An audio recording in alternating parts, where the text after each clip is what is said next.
Hello, historians. I am back. Let's finish up. Hopefully, you enjoyed part one. Here's part two. I'm not going to be long winded, I promise.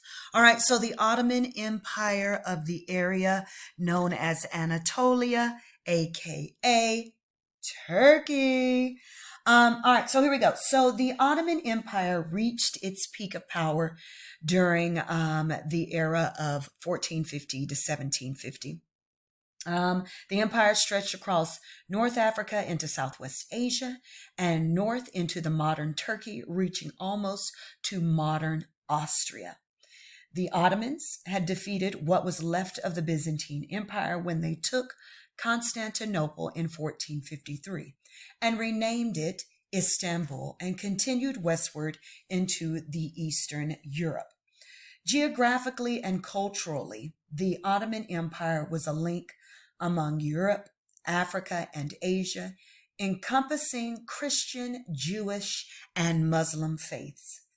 Although the Muslim leaders of the empire did not require Christians and Jews to convert, they did demand that non-Muslim families in the Balkan region of southern Europe hand over young boys to become soldiers for the Turkish army. These recruits were known as Janissaries, and their recruitment was the Devonshire system. Janissarians were trained in Islam, and although they were not Turks, they could rise to prominence in the empire if they showed loyalty and ability, and many did. Sometimes the hope of upward mobility was so strong that Christian parents willingly handed their sons over for the Janissary duty. The Ottomans reached the limit of their expansion into Europe when they failed to conquer Vienna, Austria in the early 16th century, and again in the late 17th century. Like Russia, which we had mentioned in chapter 23, the Ottoman Empire struggled with its political identity as a part Asian, part European empire. Despite its history of battles with the Christian Europe, it also sought inclusion in the European diplomatic sphere. The specter of Muslim conquest of all Europe engulfed many Western Christians, especially after the Ottomans had conquered Constantinople in 1453. This concern for the fate of Christianity was one of the motivations for spreading the faith to the Americas after Columbus's discovery. So during this particular time of these land-based empires, on the other side of the world, about 1492, Columbus is setting sail, and he is being sponsored by that of Spain. And in Portugal is also sponsoring explorers to find areas of the New World. Another factor was the European fear that trade routes through Constantinople would be cut off by the Ottomans. Thus, the search for alternate routes to the east had begun. All right, so let me show you real quick. All right, so here is a map of our gunpowder empires. Here is the area of Istanbul and Constantinople. So here is the trading route area in which the Europeans feared that the Islamic, states would actually take over, and they would not have access to that. All right. The Safavid Empire. Let's head there. Oh no, sorry. The Mughal Empire, that of India. Excuse me. All right, I got all 1,200 of my books out. Let me find Mughal India. Okay, so let's see. Do I want to read this one? Yes. All right, here we go. I'm sorry, y'all. Forgive me. The Mughal claimed to be descended from the Mongol ruler Genghis Khan. Mughal comes from the word of that of Mongol. Its greatest, rare in Indian history, most of South Asia was united under a single government just for a while. But the Mughals' greatest ruler was that of Akbar in the 16th century. His main legacy was extending religious tolerance to the 75% of the population of that which was Hindu.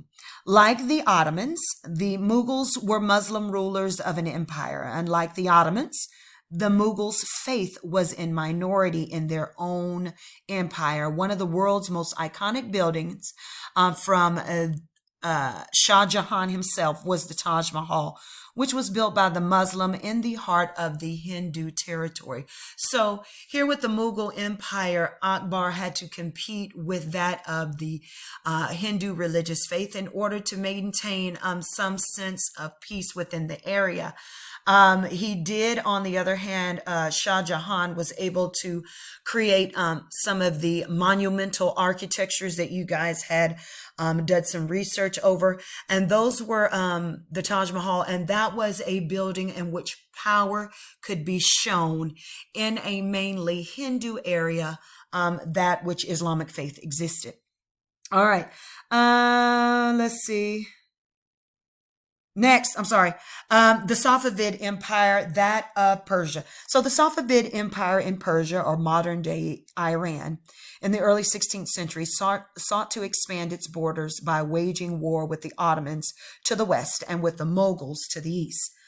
Although all three of the bordering states were primarily Muslim, rivalries between the factions within Islam was a significant cause of war.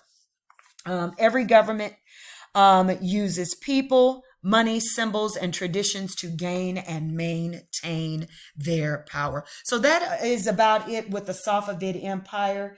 It is what it is. They were a form of a Shiite Islamic state. And so once their rulers captured that particular area of Persia, they were very persistent about switching the Sunni faith, which belonged in that of the Ottoman Empire, to that of the Shia. All right, so here's where I'm going to start when we talk about using people, money, symbols, and traditions in order to maintain power. Here we go.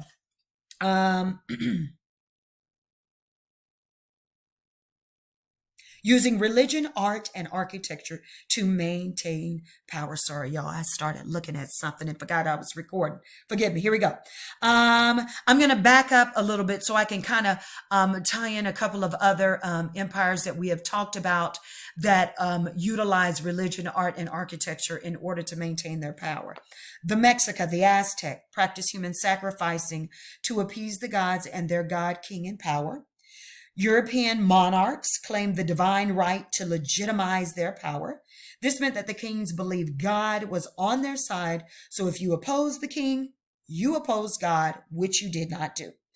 The rulers of West Africa, the Songhai rulers, and they mentioned the Songhai rulers in Heimler's video, if you took a look at those. The Ottomans, the Mughals, and the Safavids openly practiced and promoted the Islamic faith. Many monarchs around the globe commissioned or paid for portraits of themselves, usually wearing royal robes and surrounded with other symbols of power, perhaps a golden halo over their head, perhaps wearing the color purple, holding a scepter in hand, whatever the case may be. They commissioned people to take portraits of them. The Incans built the famous Temple of the Sun as a monument to their religion and their king's power. Monarchs also expressed their rivals and supporters with large, expensive palaces like Versailles in France, the Forbidden City in China, in which the Ming and the Qing rulers escaped to the Forbidden City to indulge in all luxuries for themselves and left eunuchs and mandarins to actually rule and run the city. And also mausoleums like the Taj Mahal in South Asia. Utilizing taxes to maintain and build power. Governments used taxes to raise operating funds for thousands of years. Almost any commodity was taxed. Land, animals, goods, and imports. Taxes reduced the economic power of being taxed. Tax farming was used by many governments. Tax farming used local tax collectors to extract money from individuals. The Safavids and the Ottomans were two examples of governments who had practiced this tax farming. Some governments, like the Mughal dynasty, recognized local elites called zamindars as rent collectors of farmers. In exchange for this right to collect rent, the Mughal required their part. Imported goods were taxed by almost every government. Incan leaders required farmers to bring their produce to central locations where the government administrators would redistribute the crops and animals to the rest of the people, especially those in favor. All right. Lastly, what I want to kind of emphasize real quick, in Islam, old division intensified. All right. So the Ottoman and the Safavid empires, although Islamic, were political rivals. So they did share the same religious faith, but they were political rivals. The Ottomans were mainly of the Sunni branch of Islam, like I had mentioned before, the Safavids, mostly Shiite, and these religious differences intensified their political rivalries. It gave out constant war. Um, and I lost my place. Leading to religious political wars over the Mesopotamian area. All right. In South Asia, excuse me, a blended faith developed. So I'm back on religion and how power was maintained. Sikhism, which is briefly mentioned, began in the Mughal Empire during this particular time. Most historians believe that Sikh was a blending of Hindu and Muslim beliefs through a process called syncretism. Another example of a syncretic belief system is going to emerge when we get into more dealing with Native Americans, blending their traditional core beliefs with that of Christians during the age of exploration. All right, party people, that about sums it up. Please make sure you take some time out to view the other videos. Study, study, study. I'll see you guys on Friday for that examination. Peace out. Stop this recording. Where is my cursor? Oh, there it is. Sorry.